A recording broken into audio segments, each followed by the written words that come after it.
हाँ, good morning students. तो हमने पिछले वीडियो में देखा कि कार्बोहाइड्रेट्स के बारे में, और कार्बोहाइड्रेट्स को 3 टाइप से क्लासिफाई किया गया था, मोनोसेकेराइड, ओलिगोसेकेराइड एंड पॉलीसेकेराइड्स। और फिर उसके बाद में हमने कार्बोहाइड्रेट्स के जो फंक्शन है, बायोलॉजिकल फंक्शन है, जैविक कार्य, उनको पढ़ा।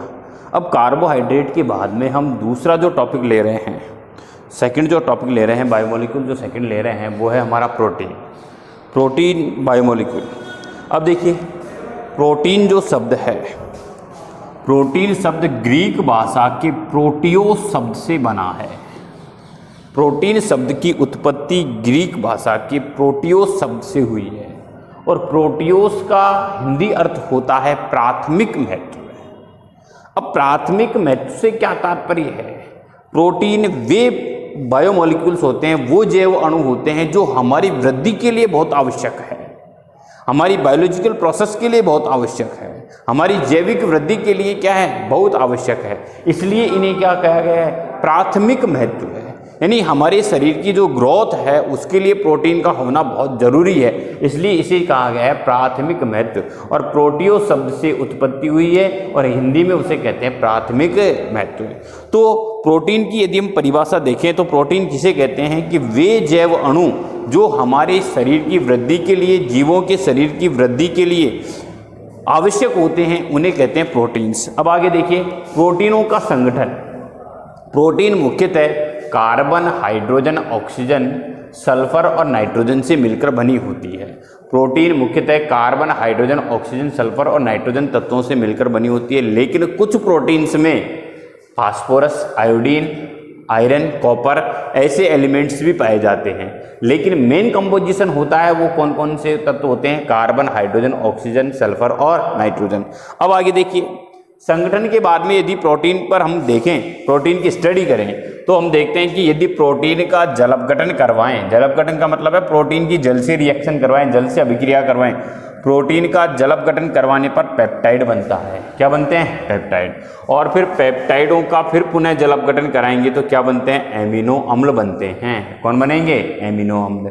तो हम यहाँ पर ये कहेंगे कि प्रोटीन के जल अपघटन से पेप्टाइडों का निर्माण होता है, और पेप्टाइडों के जल अपघटन से एमिनो अम्लों का निर्माण होता है। तो एमिनो अम्ल जो हैं वो प्रोटीन के निर्माण के लिए एक बेहतर संगठनात्मक कार्य करते हैं।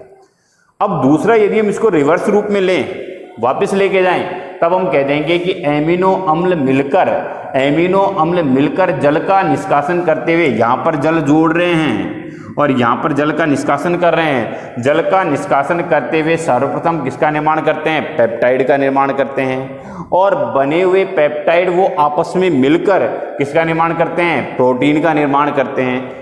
अब देखिए, हम कह दें एमिनो अम्लों के पॉलीपेप्टाइड। पॉलीपेप्टाइड का मतलब है एक से अधिक पेप्टाइड मिले, एक से अधिक पेप्टाइड मिलकर या पॉलीपेप्टाइड मिलकर ये बहुलकीय रूप का निर्माण करते हैं, और उस बहुलकीय रूप को किस नाम से जाना जाता है? प्रोटीन के नाम से जाना जाता है। अब आगे देखिए, अब इसमें ये कहता है कि प्रोटीन का जो सबसे मेन इंपॉर्टेंट घटक होता है वो एमिनो अम्ल है। और एमिनो अम्ल कौन होते हैं? तो एमिनो अम्ल के बारे में पढ़िए। एमिनो अम्ल कौन है? वे समूह या वे यौगिक जिनमें 2 क्रियात्मक समूह, एमिनो समूह और कार्बोक्सिलिक समूह उपस्थित होता है, उन्हें कहते हैं एमिनो अम्ल। नाम से स्पष्ट है, एक तो एमीन समूह हो एमिनो और एक अम्ल समूह हो COOH, तो उसे कहेंगे, दोनों के कॉम्बिनेशन से बना हुआ शब्द कहलाएगा एमिनो अम्ल। तो एमिनो अम्ल से क्या तात्पर्य है कि वे कार्बनिक यौगिक जिनमें 2 क्रियात्मक समूह उपस्थित होते हैं, क्रियात्मक समूह उपस्थित हों। और क्रियात्मक समूह के बारे में मैंने तुमको कल भी बताया था कि जो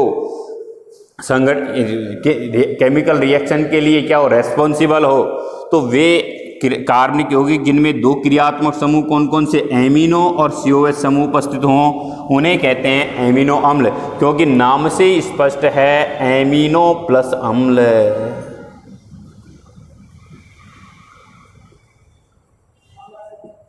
NH2 और COOH दोनों के कॉम्बिनेशन से क्या बनेगा? एमिनो। अब देखिए, एमिनो अम्लों का नामकरण कैसे किया जाता है? एमिनो अम्लों के नामकरण कैसे करेंगे। एमिनो अम्लों के नामकरण में देखिए सबसे पहले जैसे ग्लाइसिन एमिनो अम्ल है, तो ग्लाइसिन एमिनो अम्ल का जो नामकरण करेंगे उसका एक सिंबलिक रूप होगा जी, और इसका नामकरण 3 अक्षर में जैसे GLY, तो यहाँ पर GLY का मतलब है कि ग्लाइसिन एमिनो अम्ल है। अधिकांशतः जो एमिनो अम्ल है उनके नामकरण में 3 अक्षरों का उपयोग किया जाता है, जैसे एलेनिन ALA 3 अक्षरों का उपयोग किया जाता है और इसका सांकेतिक रूप क्या है A। तो एमिनो अम्लों के नामकरण में 3 अक्षरों का उपयोग करते हैं और सांकेतिक रूप में पहले अक्षर को लिखा जाता है। सांकेतिक रूप में पहले अक्षर को लिखा जाता है। पहला अक्षर ग्लाइसिन में G है तो संकेत में कौन आ गया G, और एलेनिन में A है तो संकेत में क्या आ गया A। अब देखिए आगे एमिनो अम्लों के प्रकार। एमिनो अम्ल कितने प्रकार के होते हैं। एमिनो अम्लों को कितने भागों में बांटा गया है। एमिनो अम्ल 2 प्रकार के होते हैं, आवश्यक या अनिवार्य एमिनो अम्ल, और दूसरा है अनावश्यक एमिनो अम्ल। तो आवश्यक या अनिवार्य एमिनो अम्ल कौन से होते हैं। वे एमिनो अम्ल जिनका निर्माण हमारे शरीर में नहीं होता। वे एमिनो अम्ल जिनका निर्माण हमारे शरीर में नहीं होता, वे हमारे शरीर में बाह्य खाद्य पदार्थों के द्वारा लिए जाते हैं। इस प्रकार के एमिनो अम्ल कहलाते हैं आवश्यक या अनिवार्य एमिनो अम्ल। तो हम दूसरी भाषा में कहें कि आवश्यक या अनिवार्य एमिनो अम्लों से तात्पर्य है कि इस प्रकार के एमिनो अम्लों की यदि शरीर में कमी हो जाए, इस प्रकार के एमिनो अम्लों की शरीर में यदि कमी हो जाए तो उस स्थिति में हम ये कहेंगे कि उस स्थिति में हमारा शरीर कुपोषित हो जाता है, यानी हम कुपोषण के शिकार हो जाते हैं। तो आवश्यक और अनिवार्य एमिनो अम्ल कौन से होते हैं कि जिनकी हमारे शरीर में उपस्थिति जरूरी है और जो बाह्य खाद्य पदार्थों के द्वारा बाह्य रूप से हमें प्राप्त हों, उन्हें कहते हैं आवश्यक और अनिवार्य एमिनो अम्ल।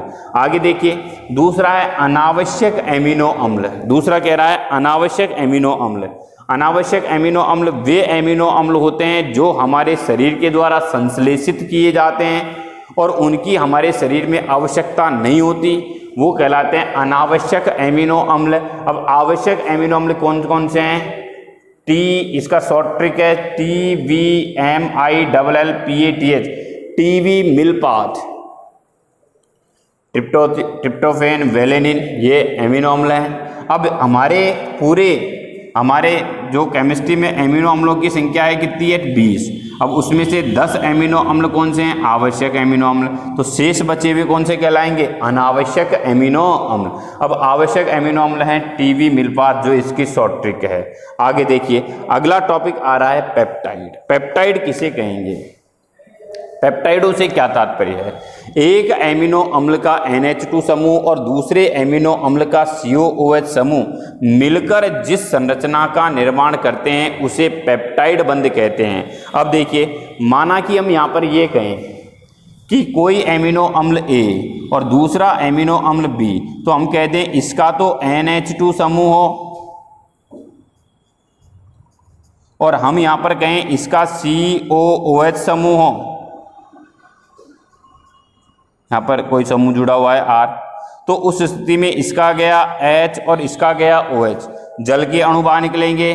तब देखिए यहाँ पर बन जाएगा, ये आगे किसी समूह से जुड़ा हुआ है NHC डबल बॉन्ड O, यहाँ पर कोई समूह जुड़ा हुआ है, तो ये बनने वाला बंध कहलाएगा, कौन सा बंध कहलाएगा पेप्टाइड बंध। तो पेप्टाइड बंध किसे कहते हैं, पेप्टाइड बंधों से क्या तात्पर्य है। देखिए पेप्टाइड बंधों से क्या तात्पर्य है, यदि एक एमिनो अम्ल का NH2 समूह और दूसरे एमिनो अम्ल का COOH समूह दोनों का संयोजन हो और संयोजन के फलस्वरूप H2O अणु का निर्माण हो, जल का अणु बाहर निकले, तो इस प्रकार बने हुए बंध को किस नाम से जाना जाता है, पेप्टाइड बंध के नाम से जाना जाता है। और पेप्टाइड बंधों में, हाँ देखिए बच्चों, अब पेप्टाइड जो बंध के बारे में हमने बताया, अब उसके बाद में अपन देखें कि पेप्टाइडों के प्रकार। तो सबसे पहले आएगा डाइपेप्टाइड। डाइपेप्टाइड किसे कहते हैं, डाइपेप्टाइड से क्या तात्पर्य है, यदि पेप्टाइड बंध का निर्माण 2 एमिनो अम्लों के संयोजन से हो रहा हो तो उसे किस नाम से जाना जाएगा? डाइपेप्टाइड के नाम से जाना जाएगा। तो हम यहाँ पर ये कह सकते हैं यदि 2 एमिनो अम्ल संयुक्त होकर किसी पेप्टाइड बंध का निर्माण करते हैं तो उस बंध को क्या कहेंगे? उसे क्या कहेंगे? डाइपेप्टाइड के नाम से जाना जाएगा। तो डाइपेप्टाइड में कितने एमिनो अम्ल काम में आएंगे? 2 एमिनो अम्ल, 2 एमिनो अम्लों का संयोजन। आगे देखो, दूसरा है ट्राइपेप्टाइड।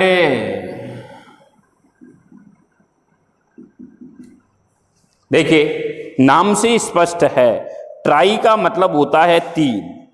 यदि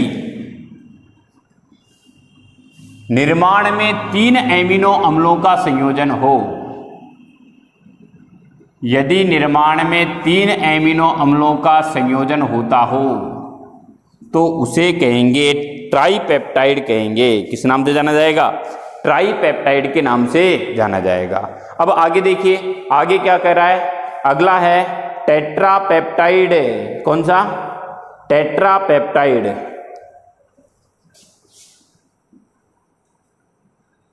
अब टेट्रापेप्टाइड में क्या कहोगे? यदि निर्माण में पेप्टाइड बंध के निर्माण में कितने? 4 एमिनो अम्लों का संयोजन हो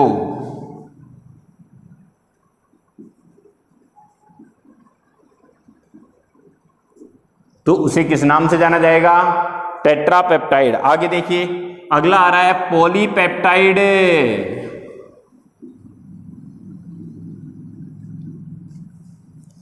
पॉलीपेप्टाइड से क्या तात्पर्य है? पॉलीपेप्टाइड किसे कहेंगे? यदि एमिनो अम्लों के निर्माण में 10 या इससे अधिक इकाइयों का संयोजन हो तो उसे किस नाम से जाना जाएगा? पॉलीपेप्टाइड के नाम से जाना जाएगा। देखिए 10 या इससे अधिक एमिनो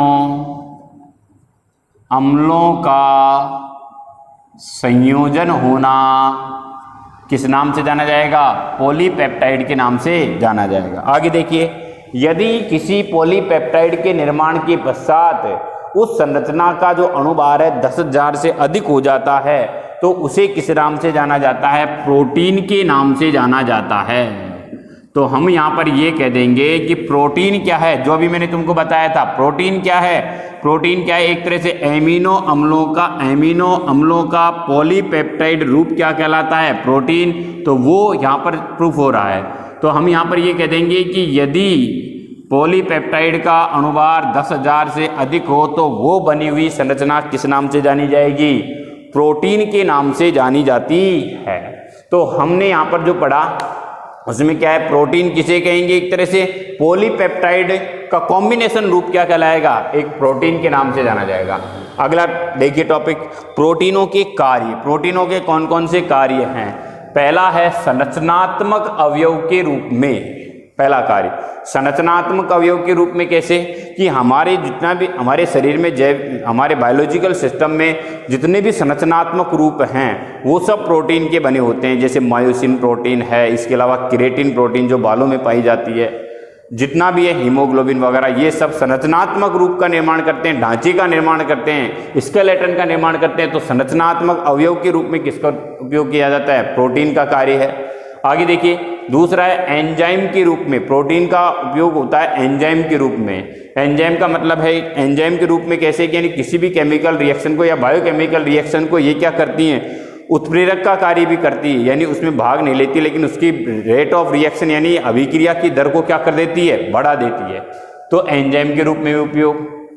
आगे तीसरा प्रोटीन का कार्य तीसरा कौन सा है? हार्मोन के रूप में। हार्मोन के रूप में देखिए हमारे शरीर में जैसे इंसुलिन हार्मोन जो है वो एक तरह से प्रोटीन के रूप में पाया जाता है। तो हार्मोनल यदि सिस्टम देखा जाए तो हार्मोनल सिस्टम में देखें कि हार्मोन के रूप में हम देखते हैं कि इंसुलिन प्रोटीन हार्मोन के रूप में। इसके अलावा थायराइड ग्रंथि में थायरोक्सिन जो भी है वो भी प्रोटीन रूप में होता है। वो हार्मोन जो प्रोटीन रूप में होगा थायरोक्सिन हार्मोन।